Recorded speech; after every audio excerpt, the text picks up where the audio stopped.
Joining me now, Texas Congresswoman Beth Van Duyne. Congresswoman, thank you for carving out time for us on this Memorial Day.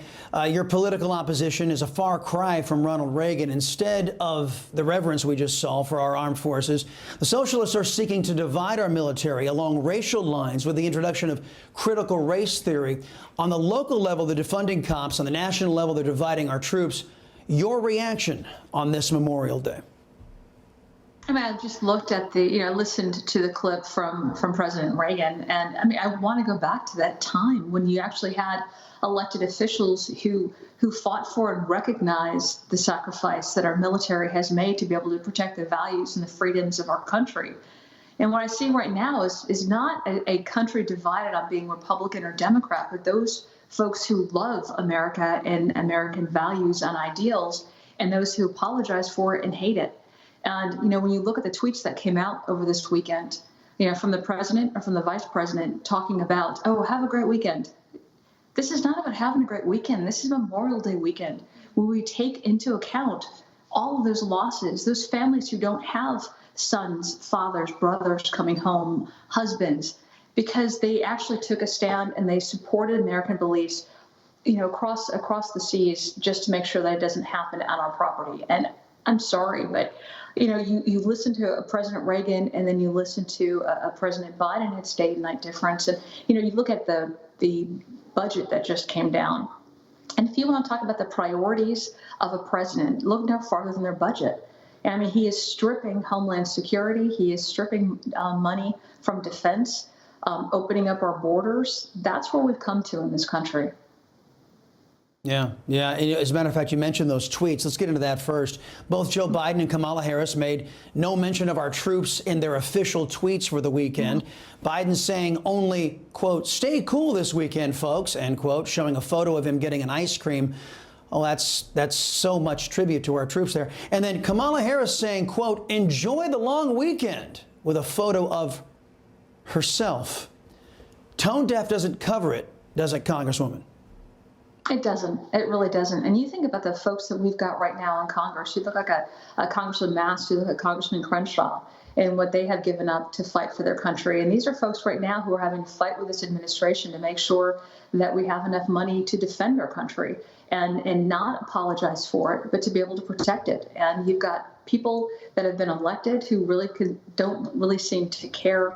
They throw that to the wind. And on a day like today and a weekend like today, I think it would behoove all of us to sit back and realize that unless we fight for these freedoms, unless you fight for these ideals, what we have enjoyed for generation after generation really does stand to be lost. These leftist radical ideas that are coming out of this administration, that are coming out of this party, that are hijacking our Congress, in our Supreme Courts and in our courts across the country. I mean, you think about right now what we should be paying attention to. And again, I think about the budget, and I think about our open borders, and I think about what's happening overseas. I think about not investigating China for the coronavirus. I mean, the attacks that we're getting from foreign. Let's turn to the southern border, because you just mentioned that, Congresswoman, that the crisis on the southern border is showing no signs of abating. You got Kamala Harris, the border czar, she's MIA, and in Texas, Border Patrol agents nabbed 10 convicted sex offenders crossing the border in 1 week. Those are the ones they caught. Plus, DHS Secretary Mayorkas is planning on making significant changes to ICE that will make them less effective at stopping illegal aliens from coming over the border. I'll ask you what I'm asked all the time. What can law-abiding Americans do to stop this outside of having to wait another year and a half for an election? Let their voices be heard at a time when we have people coming over the border at rates, the highest rates we've had in 21 years, at a time when you have fewer ICE detentions than ever, at a time when you're cutting and defunding ICE, defunding Homeland Security. I mean, I have written a letter. I've asked for support from my colleagues to demand from Mayorkas, you're closing detention centers in Georgia. You're closing detention centers in Massachusetts. Where are you putting those detainees? What's going to happen to the ones who are there now? What's going to happen to the ones that are stopped in the future? Where are you putting them? We don't have any answers to this at all.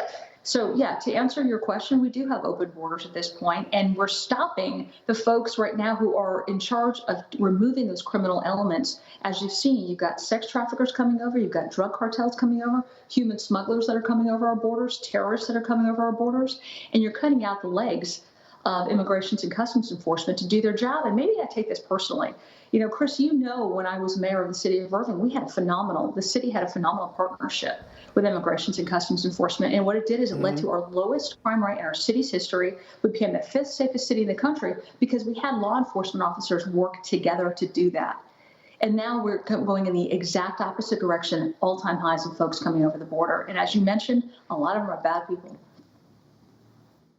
Right. Well, let's talk about some of the, because you're there working. You know, unlike your Democrat colleagues, you brought forward 2 pieces of legislation to the House floor this past week: the Disarming Felons Act and the Restaurant Recovery Fairness Act. Now, criminals and destroying businesses, those are the top priorities of your Socialist Democrat colleagues.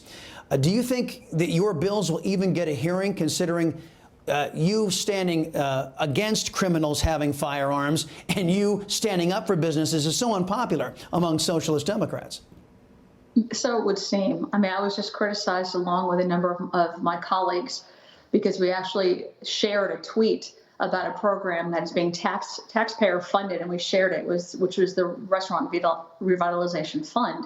Yeah, my bill will basically say we want to make sure that the dollars that are going out are going to those folks who can legally have access to it. It's not being fraud. It's not to restaurants that actually don't exist. We want to make sure that dollars are getting to where they need to be spent.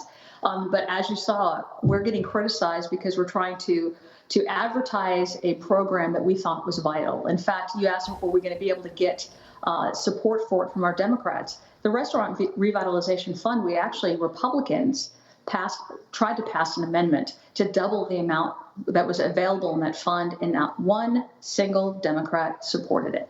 So to your question, are we going to be able to get support, or is it just playing politics? It would appear it's playing politics. I hear from my Democrat colleagues all the time that they want to decrease the amount of crime and violence caused by guns, and yet you've got a bill right now on the table that could do that. Am I going to get support on it? We'll see. But I don't hold a whole lot of hope out, because I get the feeling that what they're more interested in is the talking points and not actually getting the job done. Well, you know what, you have a lot more faith in your Democrat socialist colleagues than I do. I think the reason why they don't want to address your bill, Congresswoman, is that their target is not criminals. Their target is law-abiding citizens who have firearms. Congresswoman Beth Van Duyne, appreciate the time you carve out for the Salcedo Show here on this Memorial Day. We'll talk again soon.